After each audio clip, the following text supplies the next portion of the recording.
राधे कृष्णा मित्रों, आप सभी श्रोताओं का हृदय से स्वागत है हमारे YouTube चैनल में। एक बार की बात है, एक संत जंगल में कुटिया बनाकर रहते थे और भगवान श्री कृष्ण का भजन करते थे। संत को यकीन था कि एक ना एक दिन मेरे भगवान श्री कृष्ण मुझे साक्षात दर्शन जरूर देंगे। उसी जंगल में एक शिकारी आया। उस शिकारी ने संत की कुटिया देखी। वह कुटिया में गया और उसने संत को प्रणाम किया और पूछा कि आप कौन हैं और आप यहां क्या कर रहे हैं। संत ने सोचा, यदि मैं इससे कहूंगा कि भगवान श्री कृष्ण के इंतजार में बैठा हूं, उनका दर्शन मुझे किसी प्रकार से हो जाए, तो शायद इसको ये बात समझ में नहीं आएगी। संत ने दूसरा उपाय सोचा। संत ने किरात शिकारी से पूछा, भैया, पहले आप बताओ कि आप कौन हो और यहां किस लिए आते हो। उस किरात ने कहा कि मैं एक शिकारी हूं और यहां शिकार के लिए आया हूं। संत ने तुरंत उसी की भाषा में कहा, मैं भी एक शिकारी हूं और अपने शिकार के लिए यहां आया हूं। शिकार ने पूछा, अच्छा संत जी, आप ये बताइए, आपका शिकार दिखता कैसे है? आपके शिकार का नाम क्या है? हो सकता है कि मैं आपकी मदद कर दूं। संत ने सोचा, इसे कैसे बताऊं। फिर भी संत कहते हैं, मेरे शिकार का नाम है। वो दिखने में बहुत ही सुंदर है, सांवरा सलोना है, उसके सिर पर मोर मुकुट है, हाथों में बंसी है। ऐसा कहकर संत जी रोने लगे। किरात बोला, बाबा, रोते क्यों हो? मैं आपके शिकार को जब तक न पकड़ डालूं तब तक पानी भी नहीं पीऊंगा और आपके पास नहीं आऊंगा। अब वह शिकारी घने जंगल के अंदर गया और जाल बिछाकर एक पेड्डा पर बैठ गया। यहां पर इंतजार करने लगा। भूखा प्यासा बैठा हुआ है। एक दिन बीता, दूसरा दिन बीता और फिर तीसरा दिन। भूखे प्यासे किरात को नींद भी आने लगी। बांके बिहारी को उन पर दया आ गई। भगवान उसके भाव पर रींझ गए। भगवान मंद मंद स्वर से बांसुरी बजाते आए और उस जाल में खुद फंस गए। जैसे ही किरात को फंसे हुए शिकार का अनुभव हुआ तो तुरंत नींद से उठा और उस सांवरे भगवान को देखा। जैसा संत ने बताया था, उनका रूप हूबहू वैसा ही था। वह अब जोर जोर से चिल्लाने लगा, मिल गया, मिल गया, शिकार मिल गया।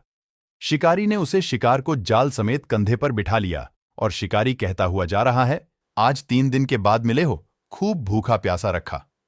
अब तुम्हें मैं छोड़ने वाला नहीं हूं। शिकारी धीरे धीरे कुटिया की ओर बरक रहा था। जैसे ही संत की कुटिया आई तो शिकारी ने आवाज लगाई, बाबा, बाबा। संत ने तुरंत दरवाजा खोला और संत उस किरात के कंधे पर भगवान श्री कृष्ण को जाल में फंसा देख रहे हैं। भगवान श्री कृष्ण जाल में फंसे हुए मंद मंद मुस्कुरा रहे हैं। किरात ने कहा, आपका शिकार लाया हूं, मुश्किल से मिले हैं। संत के आज होश उड्डीच गए। संत किरात के चरणों में गिर पड्ढे। संत आज फूट फूट कर रोने लगे। संत कहते हैं, मैंने आज तक आपको पाने के लिए अनेक प्रयास किए प्रभु, लेकिन आज आप मुझे इस किरात के कारण मिले हों। भगवान बोले, इस शिकारी का प्रेम तुमसे ज्यादा है, इसका भाव तुम्हारे भाव से ज्यादा है, इसका विश्वास तुम्हारे विश्वास से ज्यादा है। इसीलिए आज जब 3 दिन बीत गए तो मैं आए बिना नहीं रह पाया। मैं तो अपने भक्तों के अधीन हूं और आपकी भक्ति भी कम नहीं है संत जी। आपके दर्शनों के फल से मैं इसे 3 ही दिन में प्राप्त हो गया। इस तरह से भगवान ने खूब दर्शन दिया और फिर वहां से भगवान चले गए। अब भगवान श्री कृष्ण जी के दूसरे भक्त की कहानी सुनो। एक लड़की थी जो कृष्ण जी की अनन्य भक्त थी। बचपन से ही कृष्ण भगवान का भजन करती थी, भक्ति करती थी। भक्ति करते करते बड़ी हो गई। भगवान की कृपा से उसका विवाह भी श्रीधाम वृंदावन में किसी अच्छे घर में हो गया। विवाह होकर पहली बार वृंदावन गई, पर नई दुल्हन होने से कहीं जा न सकी और मायके चली गई। और वह दिन भी आया जब उसका पति उसे लेने उसके मायके आया। अपने पति के साथ फिर वृंदावन पहुंच गई। पहुंचते पहुंचते उसे शाम हो गई।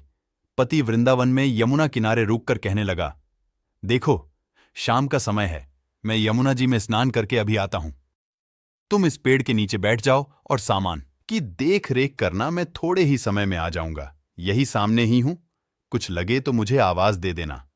इतना कहकर पति चला गया और वह लड़की बैठ गई। अब एक हाथ लंबा घूंघट निकाल रखा है, क्योंकि गांव है, ससुराल है, और वहीं बैठ गई। मन ही मन विचार करने लगी कि देखो, ठाकुर जी की कितनी कृपा है उन्हें। मैंने बचपन से भजा और उनकी कृपा से मेरा विवाह भी श्रीधाम वृंदावन में हो गया। मैं इतने वर्षों से ठाकुर जी को मानती हूं, परंतु अब तक उनसे कोई रिश्ता नहीं जोड़ा। फिर सोचती है, ठाकुर जी की उम्र क्या होगी? लगभग 16 वर्ष के होंगे। मेरे पति 20 वर्ष के हैं, उनसे थोड़े से छोटे हैं, इसलिए मेरे पति के छोटे भाई की तरह हुए और मेरे देवर की तरह, तो आज से ठाकुर जी मेरे देवर हुए। अब तो ठाकुर जी से नया संबंध जोड़कर बड़ी प्रसन्न हुई और मन ही मन ठाकुर जी से कहने लगी, देखो ठाकुर जी, आज से मैं तुम्हारी भाभी और तुम मेरे देवर हो गए। अब वो समय आएगा जब तुम मुझे भाभी भाभी कहकर पुकारोगे।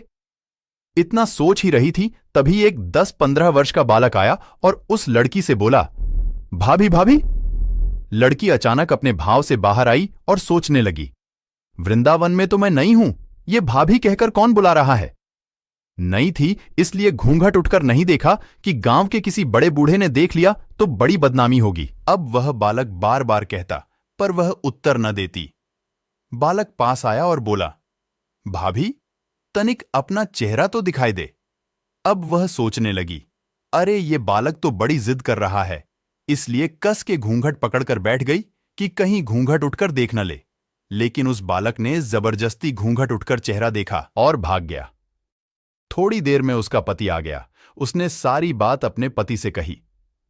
पति ने कहा, तुमने मुझे आवाज क्यों नहीं दी? लड़की बोली, वह तो इतने में भाग ही गया था। पति बोला, चिंता मत करो, वृंदावन बहुत बड़ा थोड़े ही है। कभी किसी गली में खेलता मिल गया तो हड्डी पसली एक कर दूंगा, फिर कभी ऐसा नहीं कर सकेगा। तुम्हें जहां भी दिखे मुझे जरूर बताना। फिर दोनों घर गए। कुछ दिन बाद उसकी सास ने अपने बेटे से कहा, बेटा देख, तेरा विवाह हो गया, बहू मायके से भी आ गई, पर तुम दोनों अभी तक बांके बिहारी जी के दर्शन के लिए नहीं गए। कल जाकर बहू को दर्शन कराकर लाना।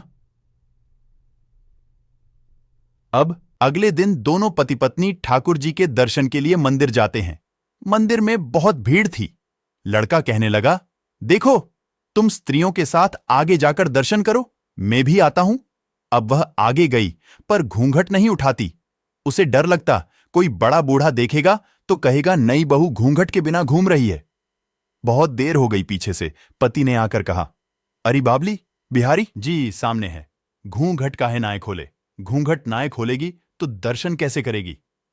अब उसने अपना घूंघट उठाया और जो बांके बिहारी जी की ओर देखा तो बांके बिहारी जी की जगह वहीं बालक मुस्कुराता हुआ दिखा तो एकदम से चिल्लाने लगी, सुनिए, जल्दी आओ, जल्दी आओ।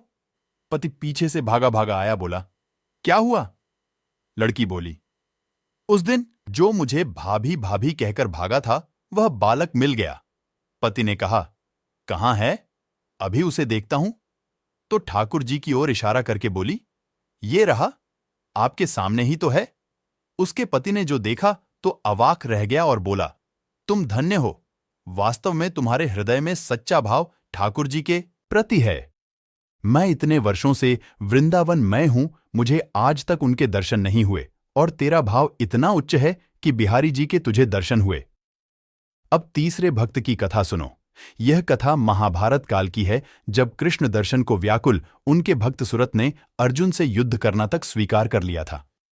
हालांकि श्री कृष्ण ने इस युद्ध को रोकने का बहुत प्रयास किया था, लेकिन सुरत की भक्ति के आगे श्री कृष्ण भी हार मान गए थे।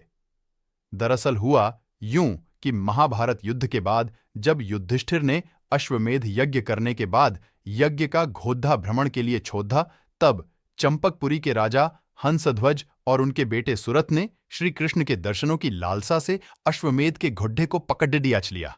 पिता और पुत्र दोनों ही श्री कृष्ण के परम भक्त थे और उन्हीं के हाथों से संसार का त्याग करा चाहते थे। इसी कारण से घोड्डे को पकड़ देने के बाद उन्होंने युद्ध की ललकार पांडवों के कानों तक पहुंचाई, जिसे सुन अर्जुन अपनी विशाल सेना समेत युद्ध के लिए निकल पड़े। जब युद्ध के मैदान में श्री कृष्ण ने अर्जुन और सुरत को आमने सामने देखा तो वह विचलित हो गए। हालांकि यह एक भगवान का अपने भक्त की इच्छा पूर्ण करने का तरीका था।